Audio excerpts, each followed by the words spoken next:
এখানে দেখলাম যে অনেকেই খুব হাসতেছেন ভাই, আমার কথায় হাসেন, নাহলে আমার কোনো লস নেই, আপনাদের টাকাটা লস হবে। কেউ কেউ বেশি হাসতেছেন, মানে টাকার ওভার ইউজ, 200 টাকাতে 300 টাকা হেসে দিতেছেন, আমাদের টাকায় লাভ নেই ভাই।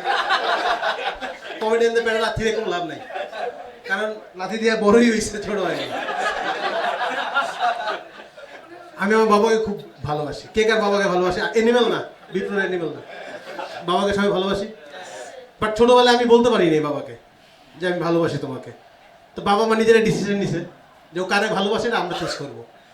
তো তারা একটা খেলা আবিষ্কার করছে, সেটা হচ্ছে আমার বাচ্চা বারান্দায় খেলবে, তারা দুজন পিছনে দাঁড়ায় থাকবে, আমি কাকে ভালোবাসি সে চেক করবে, আমার গায়ে জুতা মারবে, আমি যদি বাবা গুগরে চিল্লান দিই তাহলে বাবারে ভালোবাসি, আর যদি মা গুগরে চিল্লান দিই তাহলে মারে ভালোবাসি। সারপ্রাইজ টেস্ট আমার উপর, আমি প্রস্তুত না, আমি খেলতেছি, আমার বাপে জুতা মারছে, আমি বলছি কোন শালারে।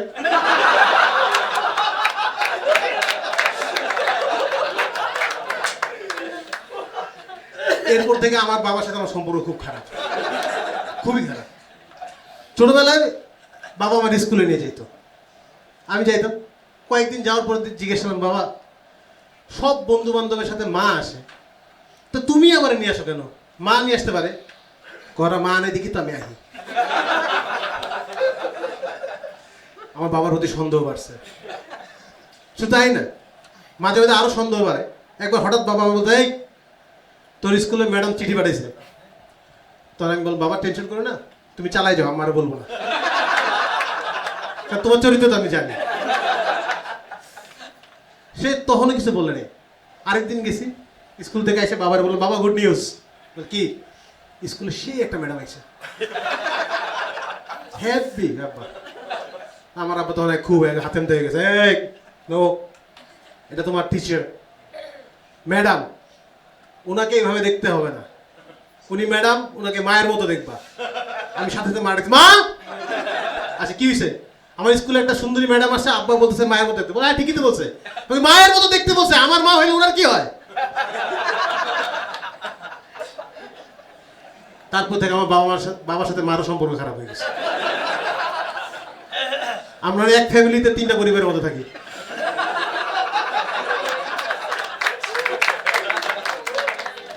না, বাবার নিয়ে বেশি কথা বলবো না, কারণ ছোটবেলা থেকে বাবার কথা শুনতাম না। আমার বাবার খুব ইচ্ছা ছিল যে ছেলে বড় হয়ে ডাক্তার হবে, প্রতিদিন হাসপাতালে যাবে, মানুষজনের সেবা করবে। আমি একটা কথা রাখছি, আমি প্রতিদিন হাসপাতালে যাই নিজের চিকিৎসা করতে। আমার অপশন ছিল 2টা, হয় ডাক্তার হবি না রোগী হবি। আমি রোগী হয়েছি ভাই, ইজিয়েস্ট ওয়ে। কিন্তু আমার বাবা খুশি না, কারণ সে ছোটবেলা আমার বারবার বলছে বাবা তুই কোনোদিন এমন কোনো কাজ করবি না যেটা তোরে দেখে মানুষ আছে।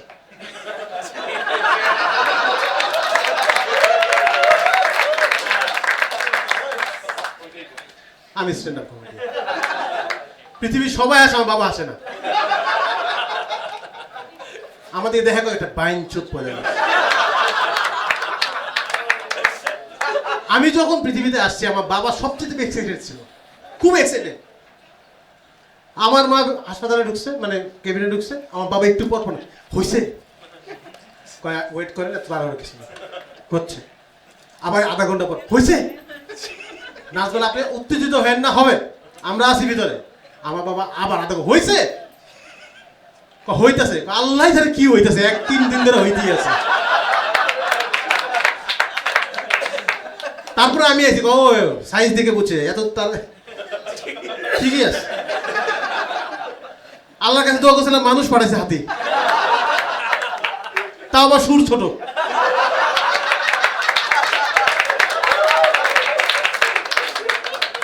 আল্লাহ তো পানি খাইতে পারবো না, না খেয়ে মরবো। আমার আব্বা খুবই ভালো মানুষ, সে সবসময় আমাকে ভালো ভালো কথা বলতো, কিন্তু আমি তার কথা শুনি না। একদিন সে আমাকে খুব মনোযোগ দিয়ে ডাইকা অনেক কথা বলছে। সবার বাবা মা আই থিঙ্ক সবাইকে এইটুকু কথা বলে, কি বলে না? বলে তো। আমার আব্বা কি বলছিল আপনি জানেন? হোয়াট এ কোইন্সিডেন্স, আমিও জানি না, কারণ ছোটবেলাতে বাবার কথা শুনি না তো।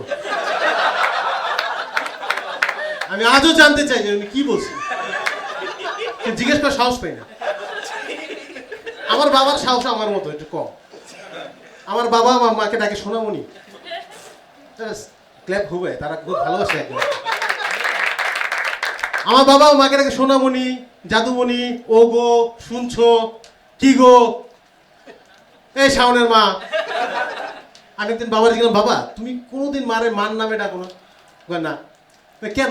এত ভালোবাসো, এত বছর বিয়ের পরে ভালোবাসো? আমার কান ধরে বারান্দায় নিয়ে গেছে, এটা কোনো ভালোবাসা না, বিয়ের 20 দিন পরে ওর নাম ভুলে গেছি। এটা যদি তোর আম্মা জানতে পারে আমার গিয়ে এক টুকরা রাখবো। এখন এগুলো কে চালাইতেছি? বাবা তুই ঝামেলা করিস না, আমার বাইরে থাকতে। তখন আমি বুঝছি আমাদের ফ্যামিলিতে ইউনিটি দেখায়, কিন্তু ভিতরে কোনো ইউনিটি নেই, সবাই অভিনয় করতেছে, এক একজন এক এক রকম অভিনয়। আমার বিয়ের সময় বাপে আমার লোক অভিনয় শুরু করছে, এক মাইয়া দেখাইতে নিয়ে গেছে, আমার বাসার কারোর পছন্দ হয়নি, আমারও পছন্দ হয়নি, আমার বাপের পছন্দ হয়েছে।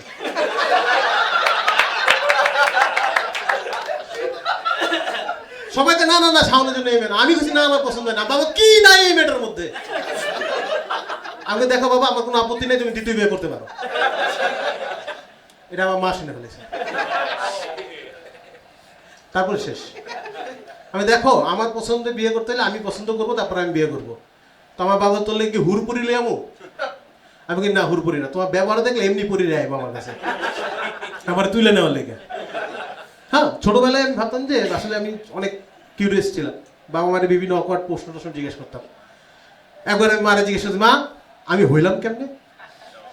সে তো চুপ, বলে আমার ফলে কি প্রশ্ন করে? না আমাকে বলো আমি হইলাম কেমনে? হয়েছে কি, আমি তোর আব্বা একটা বাগানে বসে গল্প করতেছিলাম, তো গল্প করতে করতে হঠাৎ একটা পরী আসলো, পরী এসে তোরে আমাদের কোলে দিয়ে চলে গেছে। আমার প্রথমেই মানে তাই আম্মা আব্বা পরীরও ছাড়ে নাই।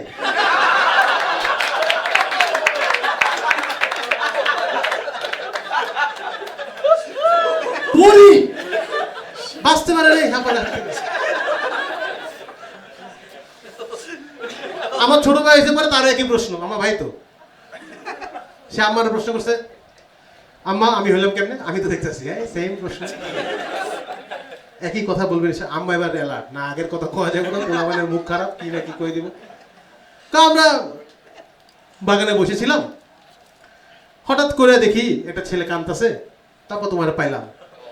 ও তারপরে তুমি আমাদের নিয়ে আসছো? বল হ্যাঁ, আমি আগেই বলছিলাম আমাদের পরিবারে সেক্স ব্যাপারটা নাই।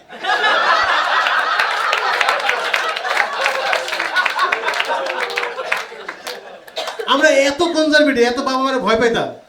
কেউ যদি আমাদের প্রপোজ করতো, কোনো মেয়ে এসে প্রপোজ করবো, দেয় আই লাভ ইউ শাওন, চলো আমরা ডেট করি। আমি না না না আমাদের সম্পর্ক সম্ভবই না। তাহলে কেন? আমাকে দেখো আমাদের পরিবারে এই রীতিই নাই, রেওয়াজই নাই প্রেম করার। আমরা সবাই নিজেরা বিয়ে করি।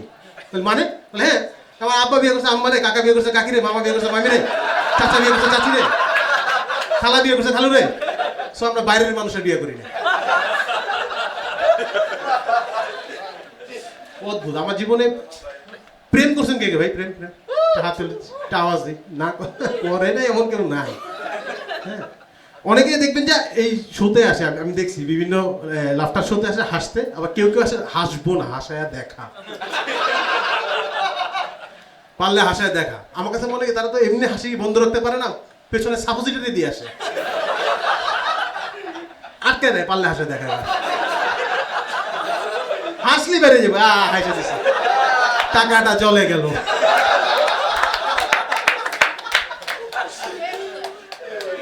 আমার জীবনে প্রেম একবার আসছিল নীরবে, প্রেম একবার আসছিল।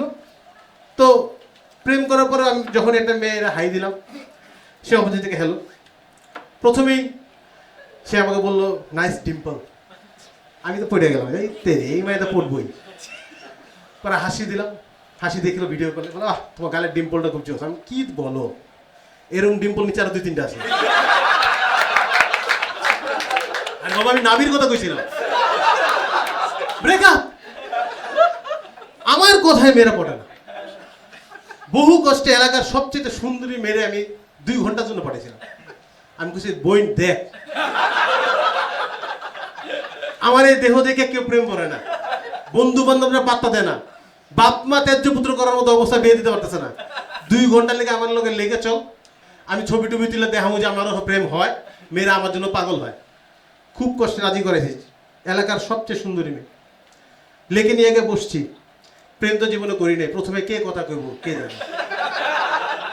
পাশাপাশি বসছি, সামনে সুন্দর লেক, ভিউটা খুবই সুন্দর, মেয়েও চুপ আমিও চুপ, কে আগে কথা কবে। পরে চিন্তা করলাম আমি তো ছেলে, আমার শুরু করা উচিত। আমি বললাম কি খবর। আমি জানতাম না আমার এই হাতের যে এত ওয়েট।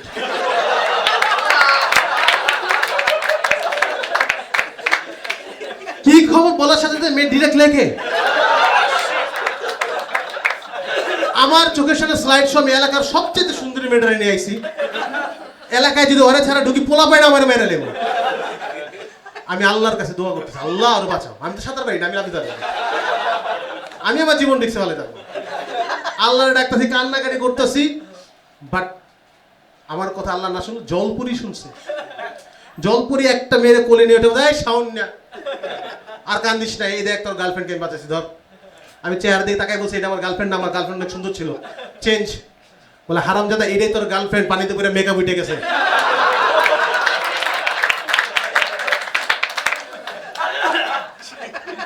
আমি এরপর থেকে যে কোনো জায়গায় গেতে, বিশেষ করে প্রেম বা মেয়েদের সাথে দেখা করতে, ফ্রেন্ডসদের টিপস নেওয়া শুরু করছে, যে কিছু কিছু টিপস দেওয়া পারে। এক ফ্রেন্ডের কাছে গেছি, বন্ধু কালকে আমার ফার্স্ট ডেট, অনেক কষ্টে মেয়ে পটাইছি, তো এবার টিপস দে। কয় দেখ, ফার্স্ট টিপস, ভুলেও প্রথম ডেটে কোমরের নিচে নামা যাবে না, নো নেভার, যা হবে কোমরের উপরে। আমি কি কম কোন চালাক, আমিও আমার বুদ্ধি খাটাইছি, একটু ইম্প্রোভাইজ করছি, আমি প্যান্ট হাঁটুতে বেড়ে গেছি।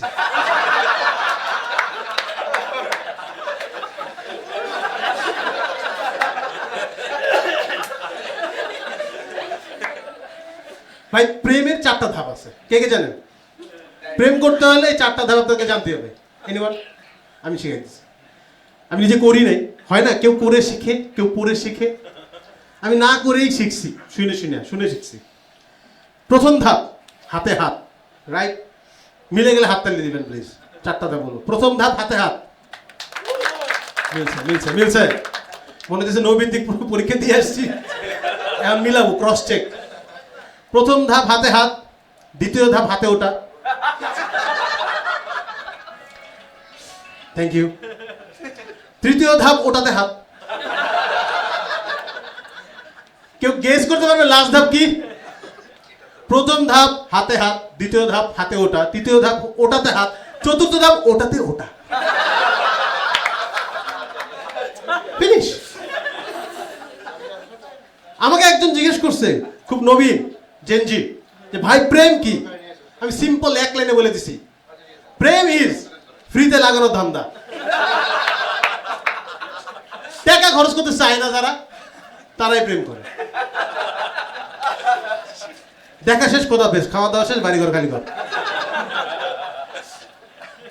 আমার এলাকার এক দাদু আছে, আমার বাপের মতোই না, আমার বাপে আব্বার মতো দেখতো, তো দাদু সে দুনিয়ার পোংটা, চাউরা, অন্য লেভেলের চাউরা। আমারা দেখলে গুতাইব রে। আর তার মানে একটা অদ্ভুত স্বভাব, যে কারো দেখবো প্রশ্ন করবে আগে কিভাবে চলতো, কিছু না হুদাই। আমার লাগে দিন দেখা, আমি অফিস থেকে আসতেছি, কি কোত্থেকে আসলা? অফিস থেকে। দাদু আগে কিভাবে চলতো?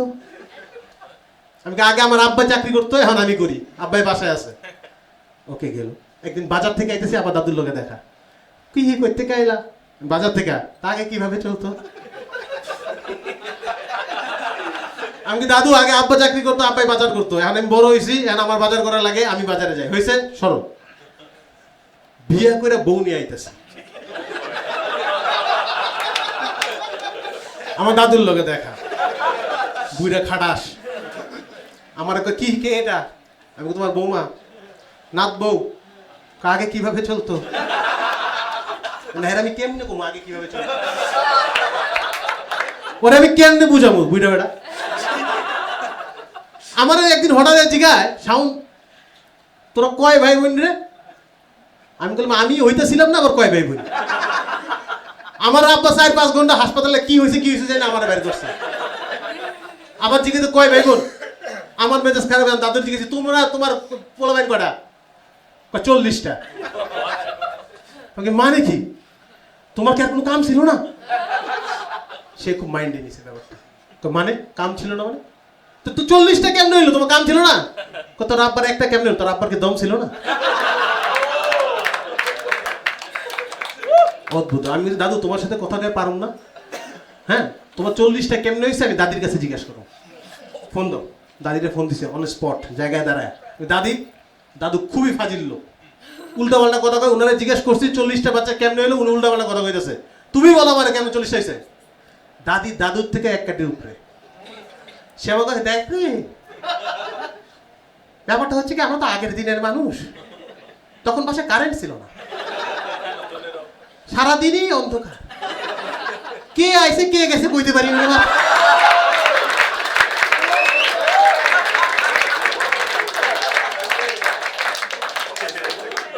আমি ঠিক আছে কে আইছে কে গেছে কইতে পারবো না, ঠিক আছে, কিন্তু তোমাদের কাছে কি পরিবার পরিকল্পনা কোনো লোক যায় নাই?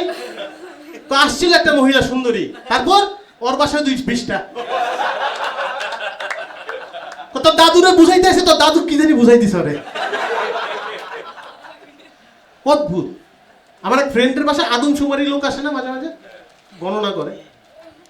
আমার এক ফ্রেন্ড, ও বাসায় ছিল ওয়াইফের সাথে, এমন সময় আদমশুমারি লোক আসে, নক করছে, দরজা খুলছে, খোলা পরে জি স্যার আপনার বাসায় লোকজন কতজন আমাকে একটু বলবেন। বলে 10:30টা। সরি, হ্যাঁ 10:30টা, লেখেন 10:30টা। বলে 10:30টা কেমনে হয়?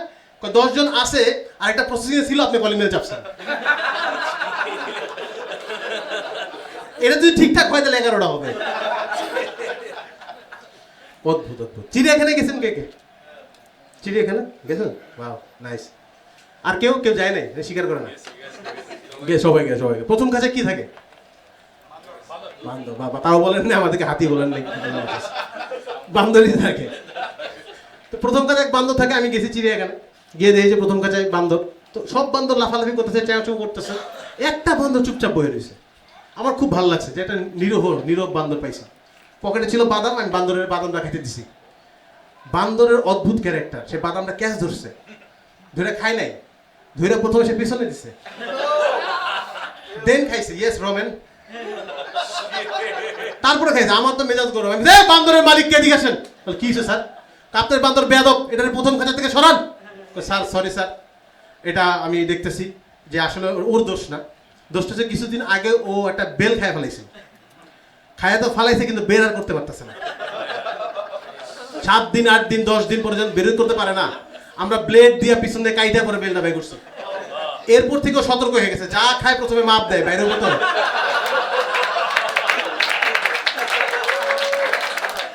আমি খুব মজা পেয়েছি। আমি এলাকার বন্ধু বান্ধব নিয়ে আবার গেছি বান্দর দেখতে। আমি চল দেখাই তোর একটা স্পেশাল বান্দর। ওদিন আমার হাতে কোনো বাদাম ছিল না, আমার হাতে ছিল একটা কলা। আমি বান্দরের কলা খাইতে দিছি, বান্দর ক্যাচ ধরলো, ধইরা পাশে বালতি রাখা একটা পানির মধ্যে কলাটা চুবাইলো, তারপর ঢুকাইলো। আমি বলে এই মালিক কোথায়? কি হয়েছে স্যার আজকে আবার? আমি ও খাওয়ার স্টাইল চেঞ্জ করলো কেন? ও কলা পানিতে চুবাইলো কেন? স্যার বললেন না আপনি যাওয়ার পর এক বান্দর হয়েছিল, অনেক বেড়া, ওরে সিগারেট খেতে দিছিল, সিগারেটের মাপ নিতে গিয়েও শেখা খাইছে। এরপর থেকে ওই স্টাইল আবার চেঞ্জ করছে। এখন যাই খায় প্রথমে পানিতে চুবাই নিভায়, তারপর মাপ নে, তারপর খায়। Thank you so very much. Please welcome Nasir ভাই।